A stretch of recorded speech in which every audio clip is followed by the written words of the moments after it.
Bulletin में आप सभी का स्वागत है और मैं हूं आपके साथ नीलकमल सिहाग। पहले रुक करते हैं हेडलाइंस की ओर। एम्बुलेंस कर्मियों ने गहलोत सरकार को दी 12 अक्टूबर से प्रदेश व्यापी हड़ताल की चेतावनी। आईपीएल क्रिकेट मैच पर सट्टा लगाते हुए 3 आरोपियों को किया गिरफ्तार।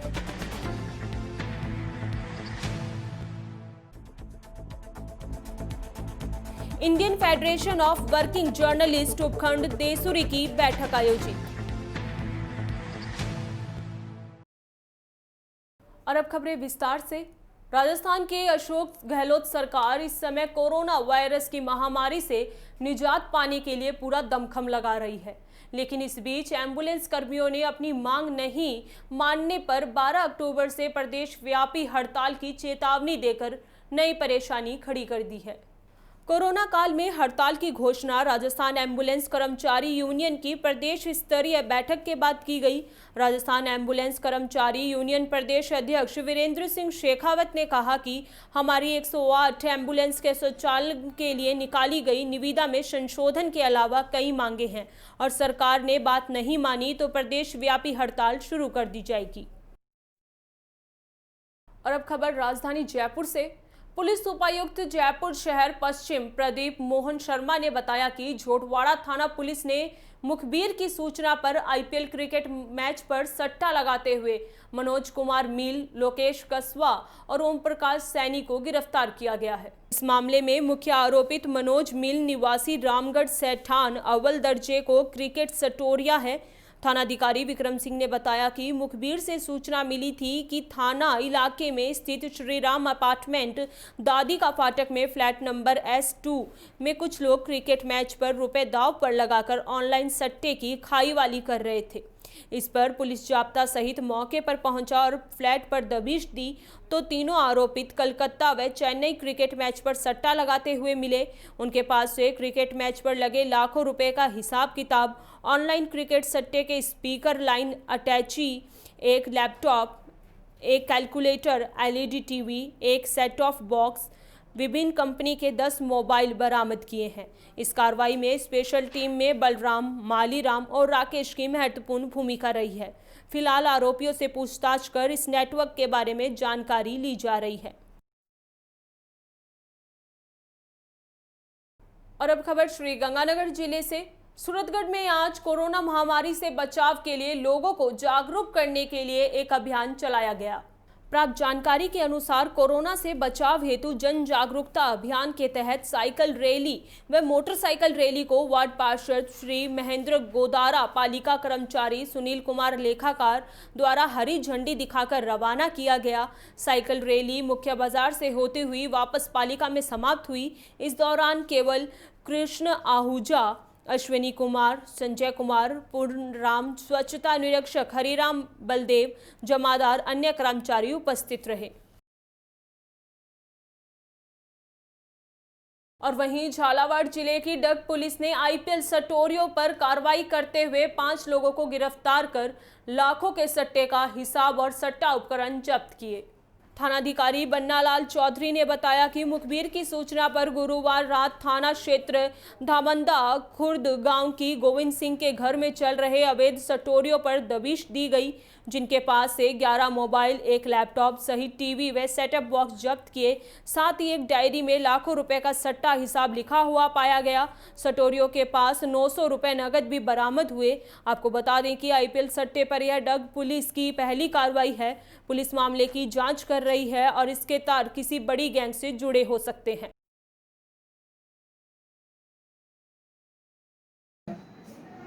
कल देर रात्रि हमारे को दौरान गश्त मुखबिर सूचना मिली कि हमारे डग थाना इलाके के गांव दामंदा खुर्द में आईपीएल के मैच पर जोरों से सट्टा लग रहा है।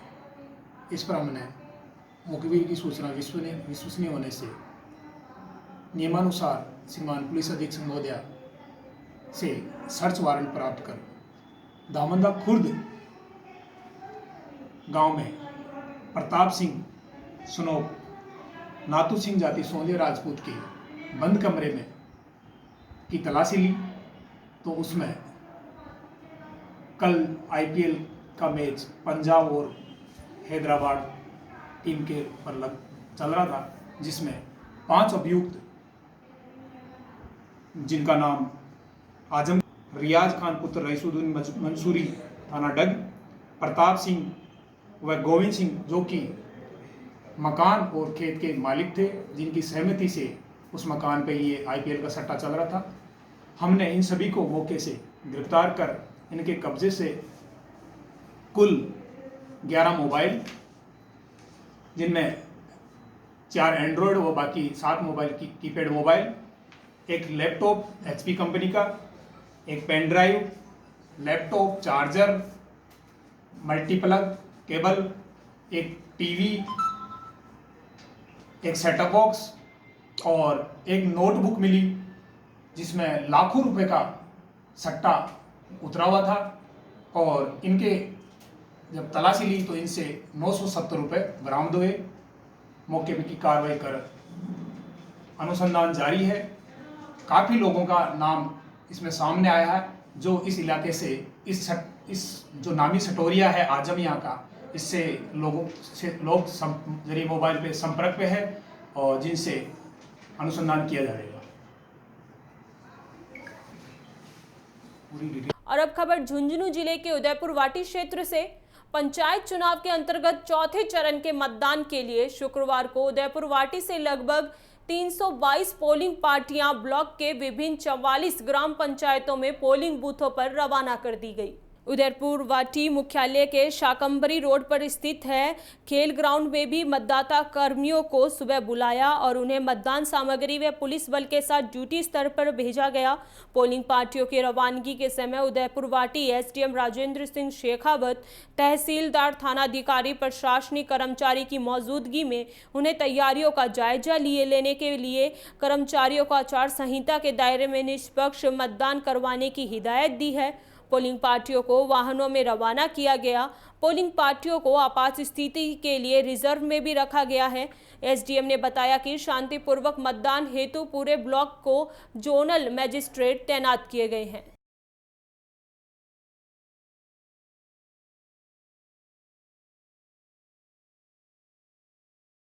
और अब खबर जालोर जिले के सांचौर क्षेत्र से। पंचायती राज आम चुनाव में चौथे चरण में सांचौर पंचायत समिति के 25 ग्राम पंचायतों में सरपंच और पंच का चुनाव होना है, जिसको लेकर प्रत्याशी चुनावी मैदान में दमखम दिखा रहे हैं। वहीं सांचौर पंचायत समिति के पमाणा ग्राम पंचायत में सरपंच पद प्रत्याशी केसाराम सियाग ने कहा कि सबका साथ सबका विकास ही मेरी पहली प्राथमिकता रहेगी। सरपंच पद प्रत्याशी केसाराम सियाग से खास बातचीत की सहयोगी संवाददाता नरेश खिलेरी ने।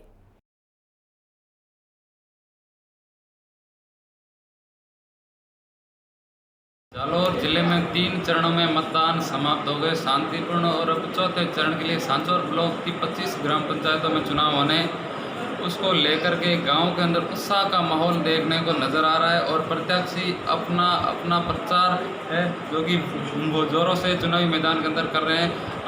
आज हमारे साथ में पमाणा ग्राम पंचायत के उम्मीदवार हैं, उनसे खास बातचीत करते हैं गांव के अंदर कितना विकास हुआ है, कितना विकास नहीं हुआ है और जारी कोरोना महामारी को लेकर के वो किस प्रकार से क्या सावधानी रख रहे हैं, उस संबंध में खास बातचीत करते हैं। आपके गाँव के अंदर कितना विकास हुआ है, कितना विकास अभी तक होना बाकी? हमारे गांव के अंदर पहले नाम मात्र का विकास था, विकास कुछ हुआ नहीं।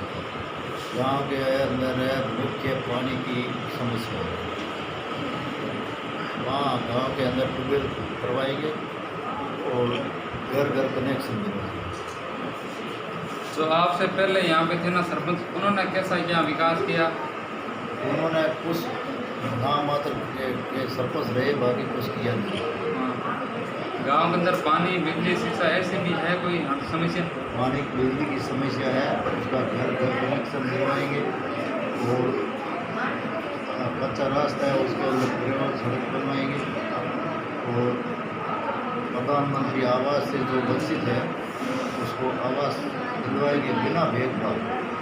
गांव और ढाणी ढाणी प्रधानमंत्री सड़क योजना बहुत जारी है, उस समय में आप जहाँ सड़कें नहीं हैं वो बनवाने की कोशिश करेंगे, करवाएंगे। आपको चुनाव लड़ने का लेकर के मुख्य एजेंडा क्या है?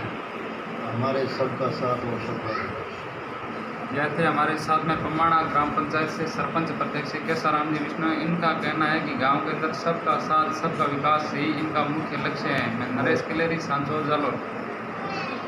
और अब खबर जालोर जिले के भीनमाल क्षेत्र से। सुनारो के मोहल्ले में नगर पालिका अध्यक्ष के पति की तानाशाही के चलते कल भाजपा विधायक पूराराम चौधरी के जन्मदिन पर पार्षदों की मौजूदगी में वृक्षारोपण किया था, मगर उसको नगर पालिका के एएसआई महिपाल सिंह व कार्मिकों द्वारा जोर जबरदस्ती के साथ तोड़ा गया तथा वृक्ष जाली ले गए तथा नगर पालिका अध्यक्ष के पति द्वारा फोन में गाली गलौज कर तोड़ने की धमकी भी दी थी। नगर पालिका अधिशासी अधिकारी को फोन पर अवगत कराया तो नगर पालिका अध्यक्ष के पति का कहकर फोन स्विच ऑफ कर दिया। नगर पालिका कार्मिकों ने बताया कि हमें ऑफिस टाइम खत्म होने के बाद फोन कर घरों से बुलाकर पेड़ तुड़वाने का काम करवाया गया। पालिका अध्यक्ष पति सुरेश बोहरा अपनी मर्जी चला रहा है। जहां अवैध पक्के कब्जे निर्माण हो रहे हैं वहां तो कोई कार्रवाई नहीं कर रहा और प्रकृति के खिलाफ छेड़खानी कर अपनी मनमानी करते हैं। नगर पालिका कार्मिक संजय जोशी भी अपनी मनमानी दिखाकर पेड़ तुड़वाने में हमें भूमिका रही है। इधर सरकार हरियालो राजस्थान के तहत वृक्षारोपण का अभियान चला रही है और दूसरी तरफ भीनमाल नगर पालिका इस अभियान को विफल कर रही है। भीनमाल नगर पालिका में अध्यक्ष की नहीं अध्यक्ष पति सुरेश बोहरा की तानाशाही चलती है। भीनमाल नगर पालिका अध्यक्ष पद पर जब से कांग्रेस की शासन सत्ता स्थापित हुई है, विमला बोहरा अध्यक्ष पद पर आसीन हुई है, मगर यहां अध्यक्ष की बिल्कुल नहीं चलकर अध्यक्ष पति सुरेश बोहरा की तानाशाही चलती है। अध्यक्ष पति सुरेश द्वारा अपनी मनमर्जी से कोई भी काम करवाता है तथा अधिकारियों से भी अपनी मनमर्जी अनुसार कार्य करवाता है। आखिरकार नगर पालिका अध्यक्ष की कोई भूमिका नहीं है और अध्यक्ष पति सुरेश बोहरा की तानाशाही के चलते भीनमाल शहर में विकास कार्य भी ठप पड़े हुए हैं। विधायक चौधरी के जन्मदिन पर किए गए पौधारोपण को अध्यक्ष पति सुरेश बोहरा ने पालिका कर्मचारियों को बुलवाकर तुड़वाया। जहां एक तरफ राज्य सरकार व केंद्र सरकार पेड़ पौधे लगाने का अभियान चलाती है, वहीं भीनमाल नगर पालिका अध्यक्ष पति सुरेश बोहरा द्वारा अपनी तानाशाही से उन अभियानों को भी विफल करता नजर आता है। यह एक घटना नहीं है, ऐसी कई घटनाएं भीनमाल में घटित हो रही हैं जिसमें अध्यक्ष पति सुरेश बोहरा की तानाशाही के आदेश से पालिका कर्मचारी भी आहत होकर कार्रवाई करते हैं।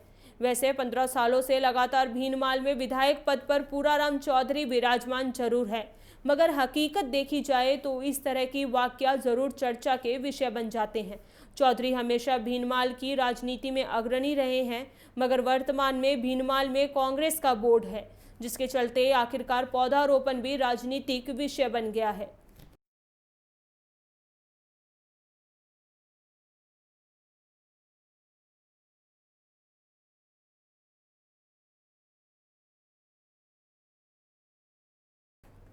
और अब खबर पाली जिले के देसुरी क्षेत्र से।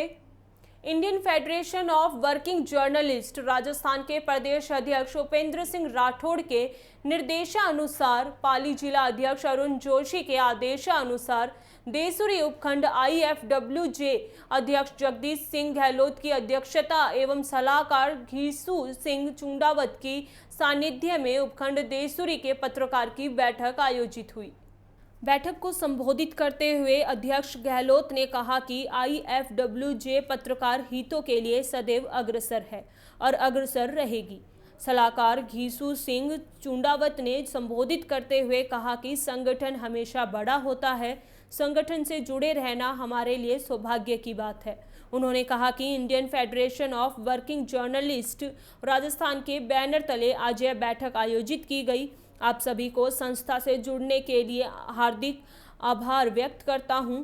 साथ ही उन्होंने संस्था एवं उनकी कार्य प्रणाली के बारे में विस्तार से जानकारी प्रदान की। इस अवसर पर अध्यक्ष जगदीश सिंह गहलोत ने सभी सदस्यों के साथ चर्चा करते हुए सभी सदस्यों के सालाना शुल्क से के बारे में चर्चा कर कार्यकारिणी का सदस्य सालाना शुल्क लेकर जिला अध्यक्ष को भेज सदस्यता नवीनीकरण के लिए फॉर्म भेजे गए। साथ ही अध्यक्ष ने कार्यकारिणी की घोषणा करते हुए संस्था के सलाहकार के रूप में घीसू सिंह चुंडावत, उपाध्यक्ष प्रहलाद सिंह चारण, उपाध्यक्ष दिलदार खान भाटी, महासचिव भारत सिंह राव, कोषाध्यक्ष हितेश सोनी, प्रचार मंत्री रानाराम देवासी, संगठन मंत्री प्रहलाद सिंह कोट, सचिव हिंगलाज दान चारण, कार्यकारिणी सदस्य ठलाराम नारलाई, हितेश देवड़ा, पंकज सिंह, विक्रम कुमार सहित कार्यकारिणी की घोषणा की गई। इस अवसर पर उपाध्यक्ष चारण एवं भाटी ने अगली बैठक के बारे में चर्चा की। चर्चा के बाद सर्वसम्मति से 1 नवंबर को उपखंड देसुरी पर मासिक बैठक आयोजित करने की बात कही, जिसको सर्वसम्मति से मंजूर किया गया। अगली बैठक 1 नवंबर को देसुरी में होगी।